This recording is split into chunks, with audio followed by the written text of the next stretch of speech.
10th class में थी then sir आया था हमारे स्कूल में सेमिनार करने के लिए केपीएस में, तो मैंने वहाँ पे देखा था। और फिर उसके बाद जब मेरा रिटर्न क्लियर हुआ था देन आई अप्रोच सर कि एसएसबी के लिए प्रिपरेशन करनी है। देन उसके बाद सर ने फर्स्ट डे पे पहले तो सारा शेड्यूल बताया कि होता क्या है, तो वो पूरा शेड्यूल बताया। देन वो क्लियर हुआ बिकॉज यूट्यूब पे कंटेंट तो अवेलेबल है बट सीरियस में पूरा वॉच करना और पूरा समझना वो डिफिकल्ट हो जाता है। बिकॉज मैंने ट्राई किया था बट ऐसा वो मेरे से हो नहीं पा रहा था बिकॉज मेरे को खुद को नहीं पता कि व्हाट इज द शेड्यूल पूरा का पूरा। तो कोई अगर फिजिकली बता रहा है पूरा क्लियरली तो that's very good because YouTube पे कंटेंट तो है बट वी डोंट नो कि कैसे हमें स्टार्ट करना है वहाँ पे।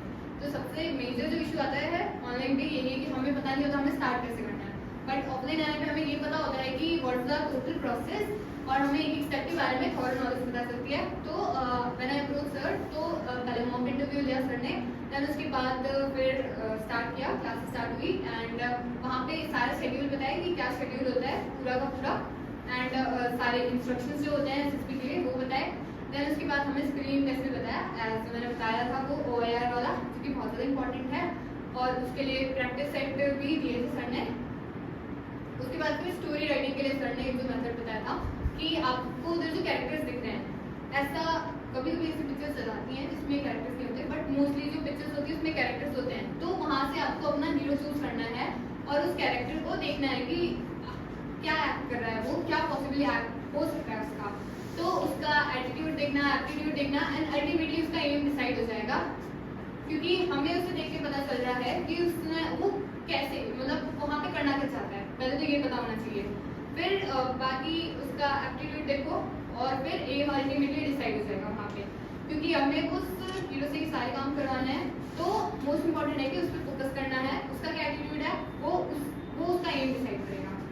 तो हमें वहाँ से स्टोरी कंस्ट्रक्ट करना स्टार्ट करनी है, फिर बाकी कंक्लूड करना है पॉजिटिविटी के साथ ही पूरा का पूरा। फिर उसके बाद TAT के लिए same cell as in PPTT, वहाँ पे भी कैरेक्टर हमें परसीव करना है एंड रेस्ट। फिर उसके बाद हमें WAT के लिए भी सर ने बताया था कुछ ट्रिक्स दिए थे जो कि इंपॉर्टेंट थी। कभी कभी ऐसा होता है कि कुछ वर्ड से सेंटेंस नहीं बनते हैं but we have to go with the positivity. तो वहाँ पे सर ने कुछ ट्रिक्स बताए थे कि अगर कुछ भी नहीं बन रहा है तो आपको ये इसमें अगर आप अगर नेगेटिव वर्ड है तो नेगेटिव को नेगेटिव ही खत्म करेगा, तो नेगेटिव के साथ में नेगेटिव लगाओ तो वहाँ पे आपको पॉजिटिव सेंटेंस अल्टीमेटली बनेगा। बिकॉज जैसे कि कुछ नेगेटिव है मैंने उसके आगे डोंट लगा तो वो उस नेगेटिविटी को खत्म करेगा। बिकॉज मैंने जो लिखा कि I am going against it जो वहाँ पे वर्ड है जो नेगेटिव वर्ड है उसके साथ में। और फिर ऐसे ही बहुत सारी ट्रिक्स दिए थे सर ने। अगर कभी नहीं बन रहा है, कभी कभी होता है कि हमें कुछ भी नहीं आ रहा है, कुछ क्रिएटिविटी कुछ इमेजिनेशन नहीं आ रहा है, तो फिर गो विद इट, वो बेस्ट है। खाली छोड़ने से अच्छा है कि हम उन वर्ड्स वैसे सेंटेंस बना लें। फिर सेल्फ डिस्क्रिप्शन भी सर ने बताया था अच्छा कि वहाँ पे क्या लिखना है, सर ने पूरा प्रिपेयर करवाया था तो मैंने वही लिखा था सारा। और SRT भी सर ने प्रैक्टिस करने के लिए दी थी तो उसमें से ही क्वेश्चन बनते हैं। तो फिर ये वो पूरा GTO फिर GTO के लिए स्टार्टिंग में तो सारे ऑब्स्टिकल्स होते हैं। तो ऑब्स्टिकल्स तो जहाँ आप जितने ज़्यादा ऑब्स्टिकल्स देखोगे गूगल पे जाओगे आपको बहुत सारी इमेजेस मिल जाएंगी कि कौन कौन से ऑब्स्टिकल्स होते हैं। तो जितने ज़्यादा ऑब्स्टिकल्स देखोगे आपको वहाँ पे अपना दिमाग लगाना है कि हाँ इसमें पॉसिबल क्या हो सकता है, इससे हम क्या कंस्ट्रक्ट कर सकते हैं। तो जितने ज़्यादा ऑब्स्टिकल्स देखोगे आपको अपनी इमेजिनेशन वहाँ पे लगानी है कि हाँ हम इससे क्या कंस्ट्रक्ट कर सकते हैं, ब्रिज कर सकते हैं या इसमें रूप डाल के हम कुछ कैरी करने के लिए बना सकते हैं जहाँ पे हम अपना इंस्ट्रूमेंट जो कि सपोर्टिंग मटेरियल है उसे हम ब्रिज बना सकते हैं या और कुछ हम उसमें कंस्ट्रक्ट कर सकते हैं जिससे हम पार कर सकते हैं। तो उसके लिए तो आप जितने ज़्यादा ऑब्स्टिकल्स देखोगे और सोचने की कोशिश करोगे यहाँ पे क्या पॉसिबल हो सकता है इसका सोल्यूशन, तो वो आपके लिए बहुत ज़्यादा हेल्पफुल होगा। GTO में मतलब जितने भी ये हमारे ग्रुप ऑब्स्टिकल्स के टास्क होते हैं वहाँ पे ये इंपॉर्टेंट होता है। और सर ने ये भी बताया था कि वहाँ पर हमें सबसे पहले खड़े होकर आइडिया सोचना है, ये नहीं कि अगर आपको मिल जाए मटीरियल तो शुरू हो जाओ, ऐसा नहीं, आपको आइडिया देना है। और GTO वहाँ पे नोटिस कर रहा होता है कौन आइडिया दे रहा है, कौन वहाँ पे मेहनत कर रहा है वो नहीं देखते हैं। वहाँ पे देखते हैं कि आप कितना इमेजिनेशन कितनी क्रिएटिविटी वहाँ पे लगा रहे हो अपने ग्रुप को पार करने के लिए, सेफली सबको वहाँ से निकालना है। तो वहाँ पे आपका ये चेक होता है, ये नहीं कि आप कितने बिलीव हो रहे हो, आपको वो नहीं होगा।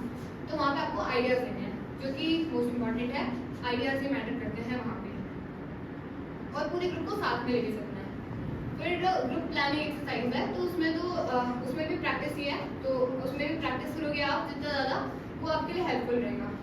सर ने बहुत सारी प्रैक्टिस शीट दी थी और उससे हो जाएगा, उसमें इतना भी ज़्यादा प्रैक्टिस करने की ज़रूरत नहीं है, बट हाँ अगर 4 to 5 आप अगर कर रहे हो तो वो एनफ है, उससे हो जाएगा, आइडिया मिल जाएगा कि हाँ हमें अगर यही दिख रहा है यहाँ पे साइंस, हमें सारे साइंस का मतलब पता होना चाहिए। वैसे वो एक्सप्लेन करते हैं वहाँ पे, बट हमें पता होना चाहिए अगर हॉस्पिटल है तो यहाँ पे क्या क्या अवेलेबल होगा, हम क्या क्या यूज़ कर सकते हैं, यहाँ पे पुलिस स्टेशन है तो उससे क्या क्या यूज़ कर सकते हैं। तो वहाँ पे ये सब प्रैक्टिस से पता चल जाएगा। और फिर उसके बाद हमारे ग्रुप डिस्कशन के टास्क होते हैं, वहाँ पे हमें कुछ टॉपिक्स मिलते हैं जिसमें हमें ग्रुप डिस्कशन करना होता है।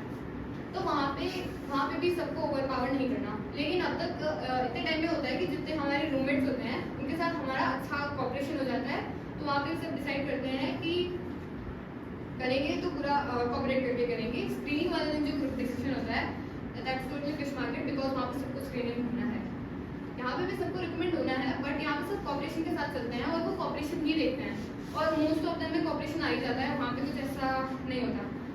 तो वहाँ पे अपने पॉइंट्स रखने हैं, दूसरे को भी कंसिडर करना है। अगर आपको लगता है आपने पॉइंट दिया, दूसरे को भी सुनना है, आपने दूसरे का सुना, आपको लगा अच्छा है, तो उसके साथ जाओ कि हाँ I agree with this, and उसके आगे आप अपना पॉइंट ऐड ऑन कर दो। तो ये है, वहाँ पे हमें जो लीड मिलती है हमें उस पर रहना है, उस पर ही बोलना है। तो वहाँ पे भी ऐसा नहीं कि अगर देख लो आप कोई बोल नहीं रहा है, ऐसा नहीं कि उसको चुप ही रखो, ऐसा नहीं करना, उसको भी मोटिवेट करना है कि okay this test number I think she will have some valuable points, तो उसको भी आपको मोटिवेट करना है कि हाँ ये भी बोले। वहाँ पे मिनिमम आपको 3 to 4 टाइम्स बोलना है, दैट्स इनफ, ओवरपावर नहीं करना है किसी को। लेक्चरेट में तो सर आपको टॉपिक्स दे देंगे, उसमें से ही आते हैं, मैंने जितने देखे थे सब उसमें से ही आए थे। आई नॉट अबाउट 50 टॉपिक्स दिए थे सर ने, मोस्टली मेरे इसमें जो आए थे वो उसमें से आए थे, मैंने बाकियों के भी देखे थे, सेम था, उसमें से ही आए थे सर ने जो topics. What was your topic? Yeah, क्या बोला, किससे बोला? Unemployment. Very important. तो मेरा था, मैंने चूज किया था अनएम्प्लॉयमेंट, में और भी टॉपिक्स थे, एमएसएमई था, इलेक्ट्रिक व्हीकल्स था, बट 3 मिनट्स के लिए बोलना वो भी confidently on electric vehicles, I think that was not perfect for me, तो मैंने अनएम्प्लॉयमेंट चूज किया था। अनएम्प्लॉयमेंट में मैंने अलग चीज़ों से रिलेट किया था, लाइक उस जो वहाँ पे चल रहा था नक्सलाइट्स वाला कि ये क्यों कर रहे हैं, उससे रिलेट किया था। फिर न्यू एजुकेशन पॉलिसी से रिलेट करके स्किल डेवलपमेंट होना चाहिए, और दे आर चूजिंग अनएम्प्लॉयमेंट यहाँ पे क्यों है और लोग गलत जगह पे क्यों जा रहे हैं, बिकॉज उनके स्किल्स नहीं है और फिर लोग उन्हें अलग इंडल्ज कर रहे हैं, और क्रॉस बॉर्डर की वजह से होता है, ड्रग स्मगलिंग, ये सारे।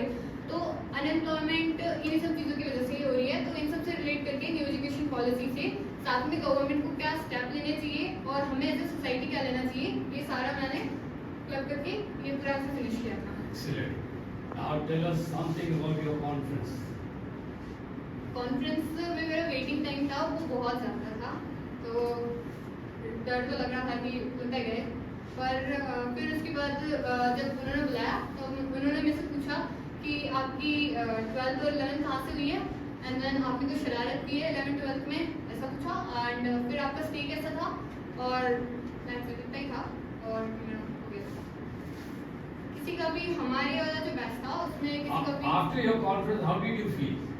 Were you confident that you are going to crack, or your morale was down? very good, Why?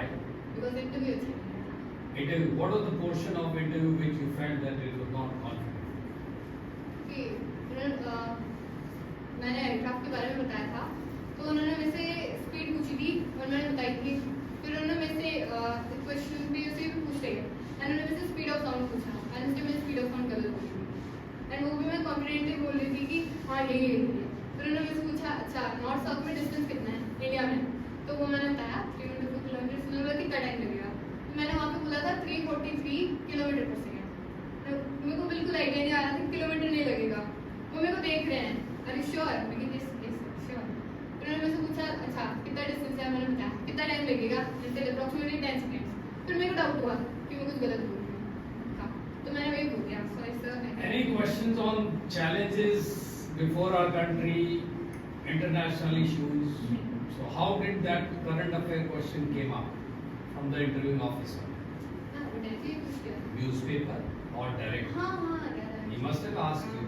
इन्होंने पूछा था कि आप करंट अफेयर्स कहाँ से प्रिपेयर करो तो ऐसे कि न्यूज़पेपर से उन्होंने पूछा हु इज द एडिटर फिर तो नहीं फिर उन्होंने पूछा हु इज द पब्लिशर तो उन्होंने मेरे को देख के बोल दिया कि हाँ you must not no test करेंगे ओके नो इशू तो न्यूज़ के बारे में पूछे न्यूज़ के बारे में उसके बाद Okay, thank you, Ragini. Give her a big hand.